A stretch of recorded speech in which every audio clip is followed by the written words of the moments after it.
Olá, boa noite, a paz do Senhor Jesus a todos vocês. Nesta noite quero compartilhar um salmo, o salmo de número 139, que vai falar sobre a onisciência de Deus e sobre a onipresença de Deus. E do verso 1 ao verso 6 eu quero ler para que nós possamos ter essa compreensão do Deus que nos conhece completamente, de um Deus que nos conhece totalmente.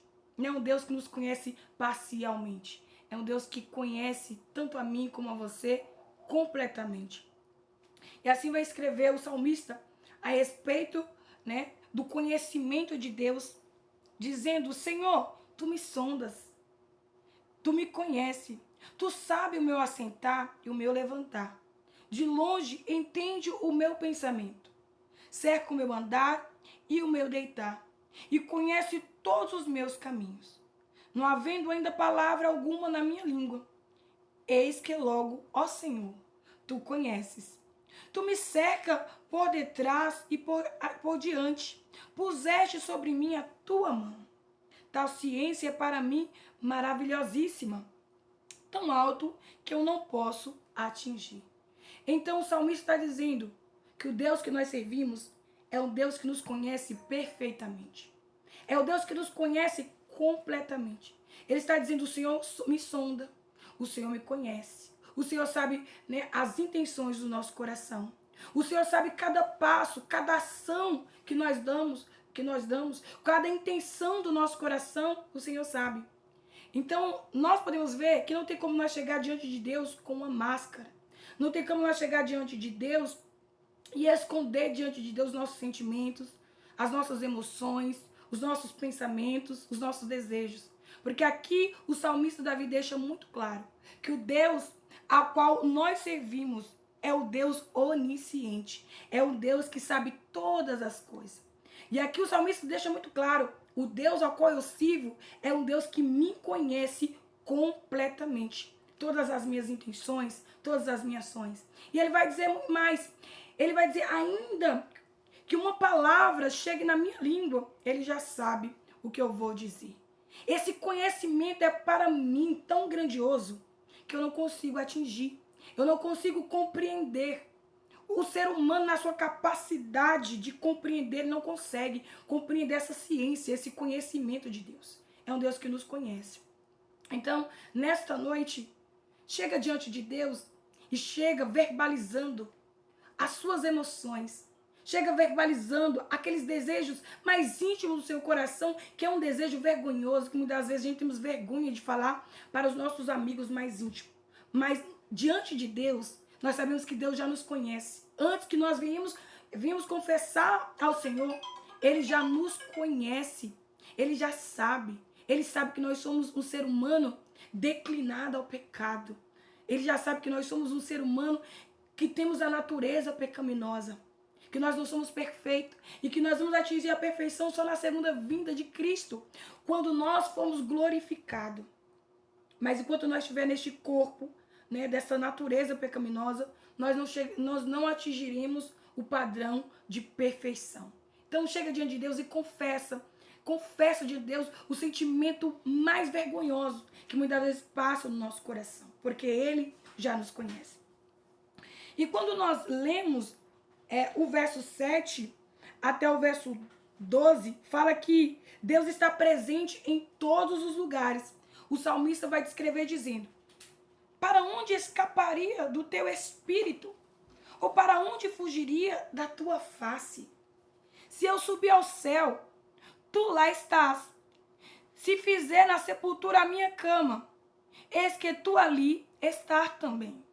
Se tomar as asas da alva, se habitar nas extremidades do mar, até ali a tua mão me guiará, e a tua destra me susterá. Se disser, de certo que as trevas me encobrirão, então a noite será luz à roda de mim.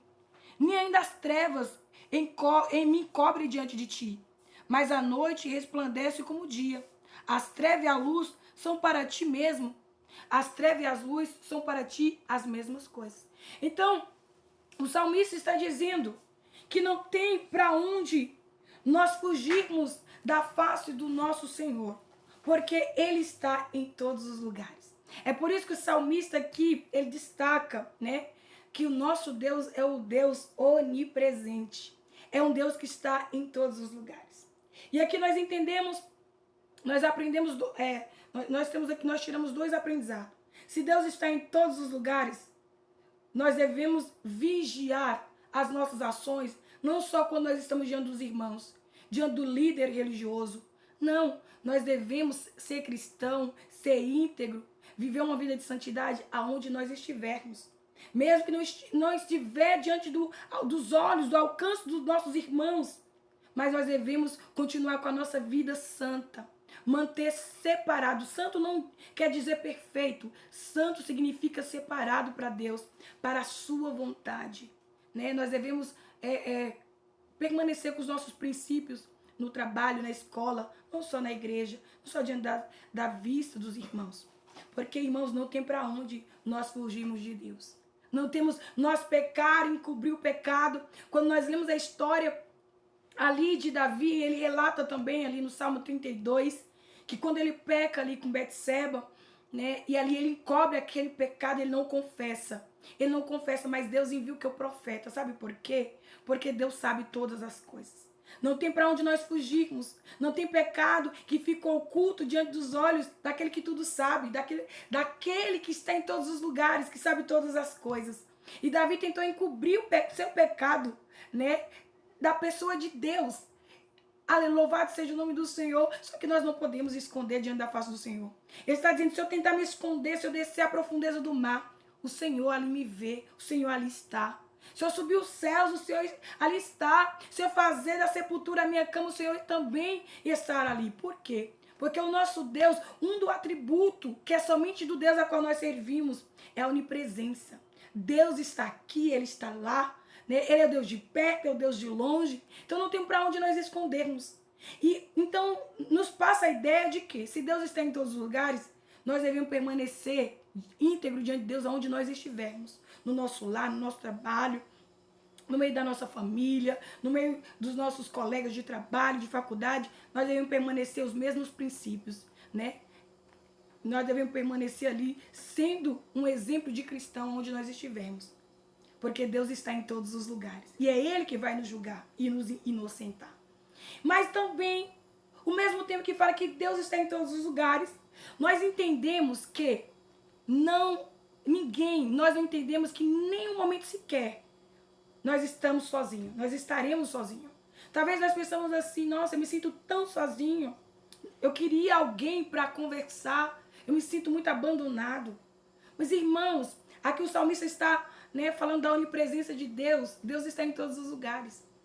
Até naquele momento que nós nos sentimos sozinhos, louvado seja o nome do Senhor, quando nós olhamos para a palavra do Senhor e fala assim que o nosso Deus é onipresente, Deus está em todos os lugares. Então naquele momento que nós nos sentimos isolados, sozinhos, Deus está ali presente.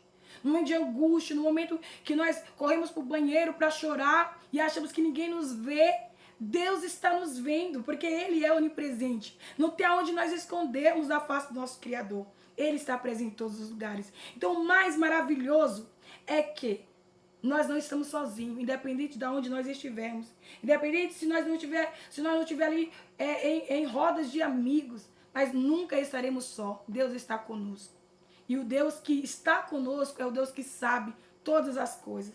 Talvez nós não abrimos a nossa boca para verbalizar a nossa dor. Mas a Bíblia fala que Deus é aquele que sonda e esquadrinha o coração. Deus conhece a nossa alma. Deus conhece o nosso coração.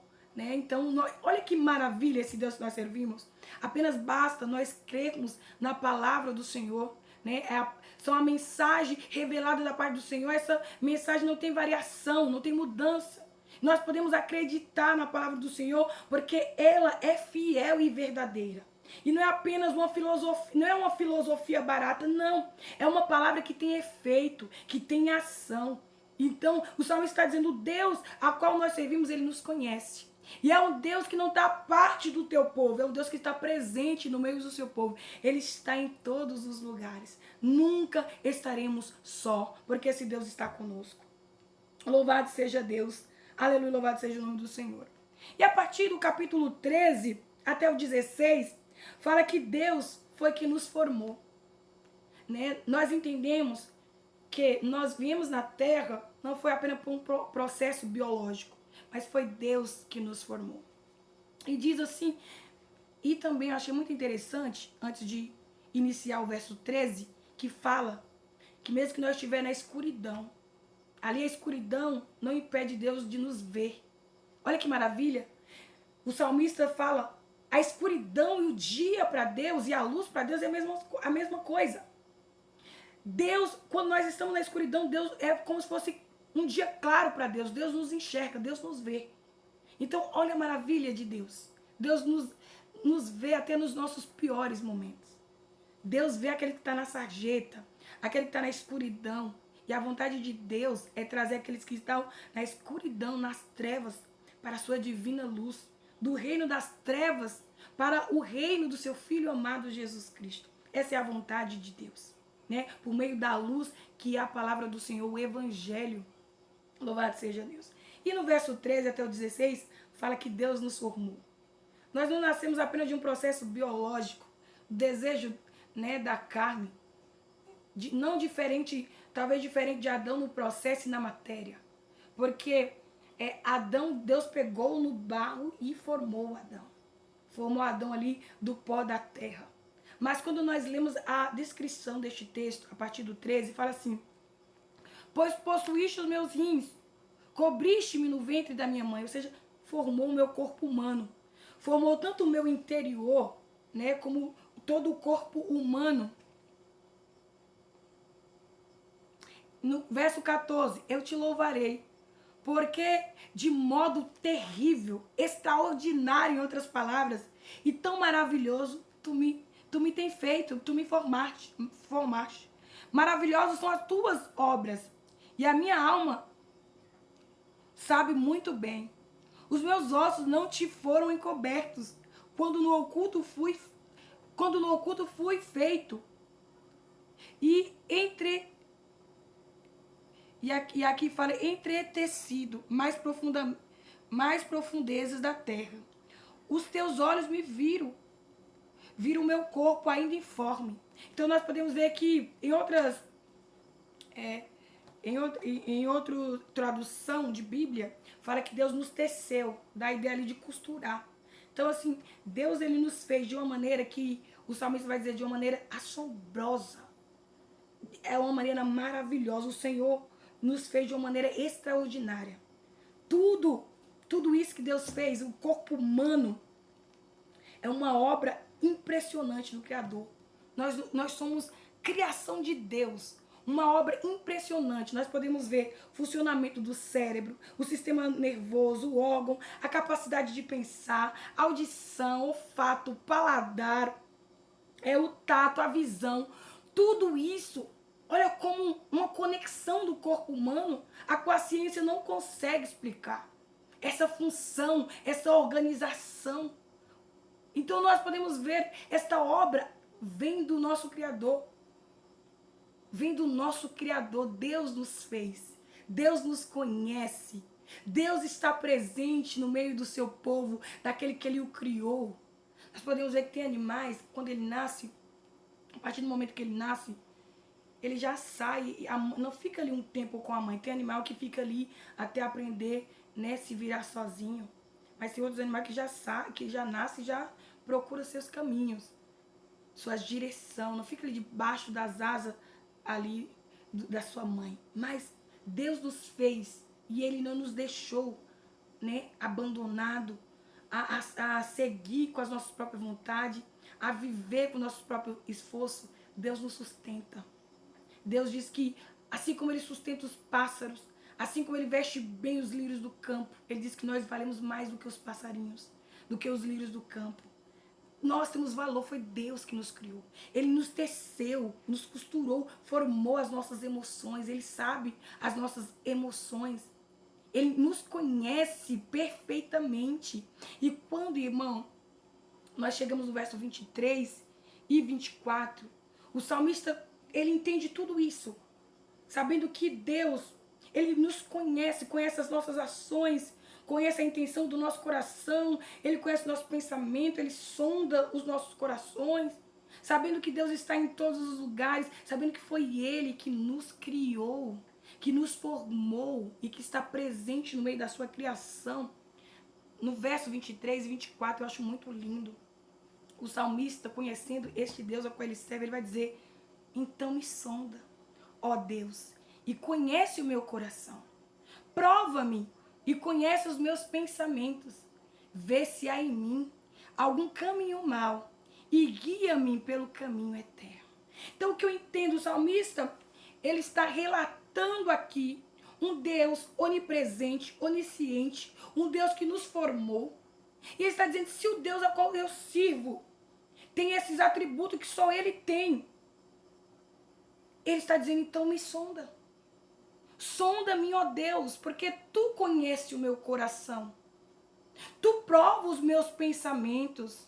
Então, se tu me sonda e tu me conheces, então vê se há em mim algum caminho mau e guia-me pelo caminho eterno, ou seja, guia-me pelo caminho da salvação. Então, o que nós devemos pedir, muitas vezes a gente faz uma autoanálise sobre a nossa pessoa e muitas das vezes a gente não conhece o nosso coração, quão pecaminoso é. A gente